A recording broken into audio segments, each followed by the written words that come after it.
दोस्तों, क्या सच में कैलाश पर्वत पर भोलेनाथ रहते हैं या फिर एक ये कल्पना मात्र है? क्या हुआ जब नासा ने कैलाश पर्वत पर सैटेलाइट भेजा? आखिर क्यों सभी नदियों का उद्गम स्थल कैलाश पर्वत है? आज आपको सभी सवालों के जवाब और कैलाश पर्वत के बारे में विस्तार से बताएंगे।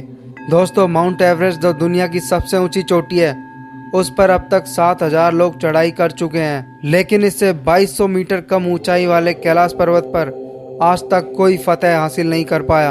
पौराणिक कथाओं के अनुसार इस पर्वत के पास प्राचीन धन कुबेर की नगरी है। मान्यता तो ये भी है कि जो व्यक्ति अपने जीवन काल में अच्छे और पुण्य कर्मों को करता है, मृत्यु के बाद उसकी आत्मा को कैलाश पर्वत पर स्थान प्राप्त होता है। पिरामिड के आकार का पवित्र पर्वत कैलाश पर्वत सिर्फ एक पर्वत नहीं है, ये भगवान शिव का पवित्र निवास है, जिस पर आम आदमी का चढ़ना नामुमकिन है। एक ऐसा पहाड़ जिसके ऊपर हवाई जहाज तो नहीं उड़ सकता, लेकिन पक्षी उड़ सकते हैं। नासा के साथ कई रूसी वैज्ञानिकों ने कैलाश पर्वत पर अपनी रिपोर्ट पेश की है। उन सभी का मानना है कि कैलाश पर्वत पर वाकई अलौकिक शक्तियों का केंद्र है। वैज्ञानिक ये दावा तो नहीं करते हैं कि यहाँ शिव देखे गए हैं, लेकिन ये सभी मानते हैं कि यहाँ पर कई पवित्र शक्तियाँ जरूर काम कर रही है।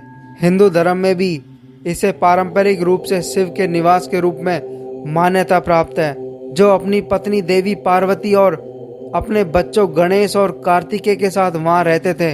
दोस्तों, पृथ्वी के एक तरफ उत्तरी ध्रुव है और दूसरी तरफ दक्षिणी ध्रुव है।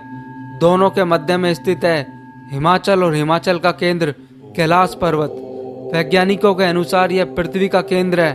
कैलाश पर्वत दुनिया के 4 प्रमुख धर्मों हिंदू, जैन, बौद्ध और सिख धर्म का केंद्र है। वैज्ञानिकों के अनुसार कैलाश पर्वत धरती का केंद्र है, जिसे विज्ञान की भाषा में एक्सिस मुंडी कहते हैं। इसका मतलब दुनिया की नाभि या आकाशीय ध्रुव और भौगोलिक ध्रुव का केंद्र से है। रशिया के कुछ वैज्ञानिकों के अनुसार एक्सिस मुंडी वह स्थान है जहां अलौकिक शक्ति का प्रवाह होता है। यही नहीं, इस जगह को लेकर लोगों ने यह भी दावा किया है कि यहाँ पर साक्षात शिव के दर्शन हुए हैं। दोस्तों, कैलाश पर्वत की आश्चर्यजनक विशेषताओं को समझने के लिए इस पर बहुत सारे वैज्ञानिकों ने अध्ययन किए हैं, लेकिन कोई फायदा नहीं हुआ। रूसी वैज्ञानिकों ने एक बार दावा किया था कि कैलाश पर्वत पर वास्तव में एक मानव निर्मित पिरामिड है और यह ब्रह्मांड का केंद्र है। क्या इसके निर्माण के लिए अति मानव जिम्मेदार है? हम वास्तव में नहीं जानते। कैलाश के पास के सभी पर्वतों की चोटियां नुकीली है, लेकिन कैलाश के ऊपर से घुमावदार और शिवलिंग के आकार का है। दोस्तों, इस पर्वत की एक और रहस्यमय विशेषता यह है कि यह स्थान बदलने के लिए जाना जाता है। हतपर्व पर्वतारोही जिन्होंने इसके शिखर तक पहुंचने की कोशिश की थी, वे अपने अभियान के दौरान समय और स्थान का ध्यान नहीं रख पाए और इस तरह वापस लौट आए। पर्वतारोहियों ने बताया कि जब भी वे शिखर पर पहुंचने वाले होते थे, शिखर अपनी स्थिति बदल लेता था और जब तीर्थयात्री इस क्षेत्र में होते हैं तो उन्हें अक्सर ओम के कंपन और ध्वनि का अनुभव होता है। इसके लिए कोई वैज्ञानिक स्पष्टीकरण नहीं है।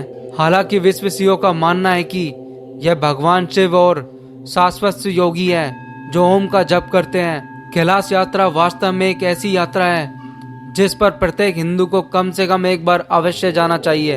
इस क्षेत्र की रहस्यमयता, शांति और सुंदरता की कोई सीमा नहीं है। कैलाश पर्वत का एक और रहस्य ये भी है कि जब वहाँ बर्फ पिघलती है तो डमरू के बजने जैसी आवाज आती है और इसे कई लोगों ने सुना है, लेकिन ये आवाज कहाँ से और कैसे आती है इसका स्रोत नहीं पता चला है। दोस्तों, दावा किया जाता है कि कई बार कैलाश पर्वत पर आसमान में 7 तरह की रोशनी चमकती देखी गई है और नासा के वैज्ञानिकों का मानना है कि ऐसा यहाँ की चुंबकीय शक्ति के कारण हो सकता है।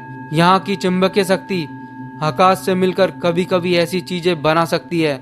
माना जाता है कि अलौकिक शक्ति का इस्तेमाल आज भी कुछ तपस्वी आध्यात्मिक गुरुओं से संपर्क में रहते हैं। कैलाश पर्वत केवल अपनी अलौकिक शक्तियों के लिए नहीं बल्कि अपनी बनावट के लिए भी जाना जाता है। तो दोस्तों, कैसी लगी आपको ये वीडियो? तो मिलते हैं नेक्स्ट वीडियो में।